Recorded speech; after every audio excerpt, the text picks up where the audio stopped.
后来，这个断桥的第一时间，警消人员马上来展开着抢救，讲至少还有5个渔工也未找到，所以消防署找来着工程车，先甲渔船拖出来，再搁落去搜救。交通部长林佳龙、甲内政部长徐国勇嘛前后来到事故的现场勘灾。林佳龙部长讲，这个桥有50年的年限，而且105年才检修过，应该是无问题。现场的状况，咱要请记者蔡月玲讲互咱知。好，主播，我们现在持续为您守候在南方澳的现场。我们可以看到呢，工程车呢目前已在拆解船只，原因呢是刚开始呢原本要把船只拖出来方式，但是疑似因为太重，目前用拆解的方式呢，让方便可以进行搜救。我们来听看内政部长徐国勇怎么说。渔工是住在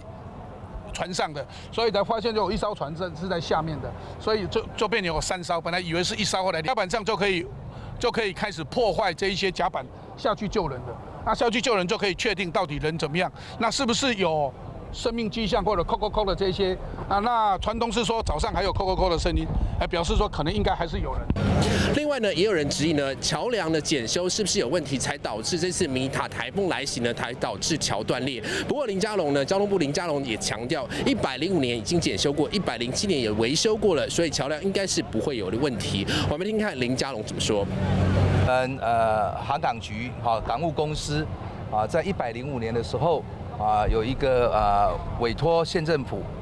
这个委外的检测报告，就根据这个检测报告，那我们也持续每一年都有编列预算，它还在冈良桥还在50年的桥龄里面，那目前是有按照